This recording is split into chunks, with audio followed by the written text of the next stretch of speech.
9 жаран президенттикке ат салышу үчүн Борбордук шайлоо комиссиясына арыз берди. 14 декабрь талапкерлерди каттоонун акыркы күнү. Бул убакытка чейин Кыргызстандын бардык жарандары шайлоого катышуу ниетин билдире алышат. Алар 35-тен 70-ке чейинки курактагылар кыргыз тилин билген жана өлкөдө кеминде 15 жыл жашашы керек. Ага катар 30 000 шайлоочунун кол тамгасын топтоп 1 миллион сом күрөө төгүү талабы бар. Кенен кийинки материалда. Президенттик шайлоого катышууну каалагандардын саны 9-га жетти. Алардын баары өзүн өзү көрсөтүп, БШКга арыз берген. Талапкерлерди каттоо 14 декабрда аяктайт. Субъекты выдвижения кандидатов – это самовыдвижение граждан. Президенттикке Кыргызстандын жарандары өзүн өзү жана саясий партиялардын көрсөтүүсү аркылуу катталат. Талапкерлер сөзсүз түрдө Кыргызстандын жараны болушу керек жана кыргыз тилин билиши шарт. Бул кыргыз тест аркылуу аныкталат. Өлкө аймагында 15 жылдан кем эмес жашашы абзел.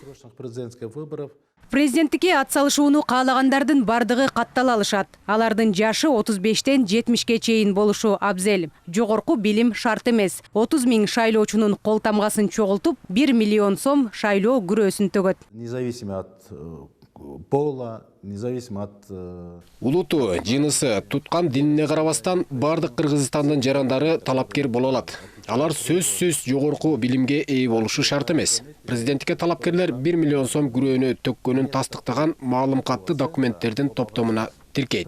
Жалпы шайлоочулардын 5%-нан көп добушун алган учурда бул сумма кайтарылып берилет. Андан аз алгандарга кайтарылбайт. Им возврат избирательного залога не будет. Бул ирет өнөктүктү өткөрүү тартиби өзгөрүшү ыктымал. Форма 2-ни жоюу боюнча мыйзам долбоору парламентте 3 окууда жактырылып президентке жөнөтүлгөн. Ага кол коюлса, шайлоо тилкесин алмаштырууга болбойт. Бирок укук коргоо кызматкерлери байкоочулар сыяктуу өнөктүктүн айрым катышуучуларынын иштеген жеринде добуш берүү мүмкүнчүлүгү болот. Бир райондон областка барып больницада ооруп жаткан болсо, же ошол жакта иштеп аткан болсо, же командировкада болгон болсо, ошол справкалардын негизинде бул ал жаран ошол жерден добуш бергенге мүмкүнчүлүк алат. А жанагындай болуп пачкалап ташып 500 000 форма 2 менен элдерди ташууга бөгөт коюлат. Саясий жарышты уюштуруу жана өткөрүүгө 1,5 миллиард сом жумшалат. Ушул тапта Борбордук шайлоо комиссиясы календарлык план боюнча даярдык иштерин жүргүзүүдө. Ал эми шайлоочулардын алдын ала тизмеси 10 ноябрга чейин жарыяланат. 3w.tizme.gov.kg сайтынан жарандар өздөрүн текшере алышат.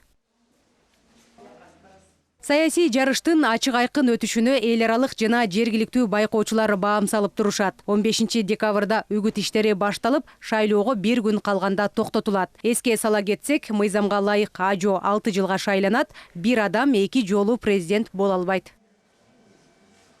Жазгүл Сейдахматова, Меримбек Жусупбек уулу, ЛТР, Бишкек.